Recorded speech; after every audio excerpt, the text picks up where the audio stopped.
ഈ social media ഇങ്ങനെ scroll ചെയ്യുന്നത് കൊണ്ട് ആഫ്റ്റർ 5 ഇയേഴ്സ് നമുക്ക് എന്ത് കിട്ടുമെന്ന് നിങ്ങൾ ചിന്തിച്ചിട്ടുണ്ടോ? അങ്ങനെ ഒന്ന് ചിന്തിച്ച് നോക്കുക. Whether it is positive or negative, നമ്മൾ എന്ത് ഇൻവെസ്റ്റ് ചെയ്തു എന്നതിന്റെ അടിസ്ഥാനത്തിൽ നമുക്ക് ഇതിൽ ഏതെങ്കിലും ഒരു റിസൾട്ട് എന്തായാലും കിട്ടിയിരിക്കും. സോഷ്യൽ മീഡിയയിൽ വന്നുകൊണ്ട് തന്നെ സോഷ്യൽ മീഡിയ സ്ക്രോളിങ്ങിനെ പറ്റി പറയുന്നതിന്റെ ലോജിക്ക് നിങ്ങളിപ്പോൾ ചിന്തിക്കുകയാണെന്നുണ്ടെങ്കിൽ ഒരു കാര്യം പറയാം. അതായത് പണ്ടൊക്കെ നമ്മൾ ആളുകൾ കൂടി നിൽക്കുന്ന സ്ഥലത്ത് ഇപ്പോൾ ഗാനമേള, മ്യൂസിക്, ഡാൻസ് പോലെയുള്ള പ്രോഗ്രാംസ് ഒക്കെ അവതരിപ്പിക്കും.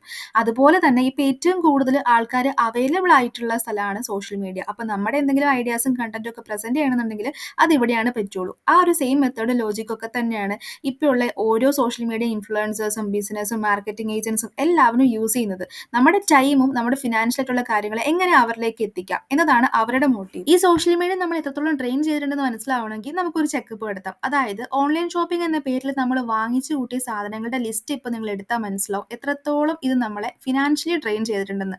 ആവശ്യമില്ലാത്ത ഒരുപാട് സാധനങ്ങൾ ആ കൂടെ ഉണ്ടാവും.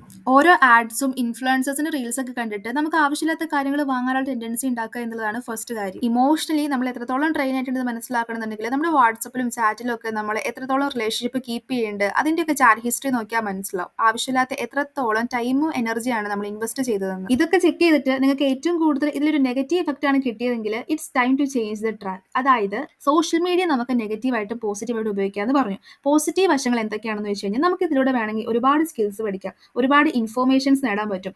നമ്മൾ റീചാർജ് ചെയ്യുന്ന പൈസയുടെ ഇരട്ടിയുടെ ഇരട്ടി ഏൺ ചെയ്യാനുള്ള ചാൻസ് വരെ ഇതിനകത്തുണ്ട്. ഇപ്പോൾ ഒരുപാട് കണ്ടന്റ് ഷെയർ ചെയ്യുന്നവർ, യൂട്യൂബ് ചാനൽ അല്ലെങ്കിൽ ഓൺലൈൻ ബിസിനസ് സെല്ല് ചെയ്യുന്നവർ, അങ്ങനെ പ്രൊഡക്റ്റീവായിട്ട് നിങ്ങൾ എങ്ങനെ ഇത് യൂസ് ചെയ്യുന്നു എന്നതിന്റെ അടിസ്ഥാനത്തിൽ നമുക്ക് എന്തെങ്കിലും റിവാർഡും കിട്ടിക്കൊണ്ടിരിക്കും. ഒരാവശ്യമില്ലാതെ 5-6 മണിക്കൂർ എന്റർടൈൻമെന്റ് എന്ന പേരിൽ മാത്രം സോഷ്യൽ മീഡിയ ഉപയോഗിച്ച് ഇങ്ങനെ പോവുകയാണെന്നുണ്ടെങ്കിൽ ഒരു 2-3 വർഷം കഴിയുമ്പോൾ നമ്മുടെ ആ ഒരു ഗ്രോത്ത്, നമ്മുടെ കരിയർ ഗ്രോത്ത് എവിടം വരെയാണെന്ന് ഒന്ന് ചിന്തിച്ച് നോക്കുക. അപ്പോൾ സോഷ്യൽ മീഡിയ ഉപയോഗിക്കുന്നത് തെറ്റാണ് അങ്ങനെയൊന്നുമല്ല. ഓരോരുത്തരുടെ സാഹചര്യം വ്യത്യസ്തമാണ്. പക്ഷേ നമ്മൾ ഇത് എന്തിനു വേണ്ടി യൂസ് ചെയ്യുന്നു എന്നുള്ളൊരു അവയർനെസ് എന്തായാലും വേണം.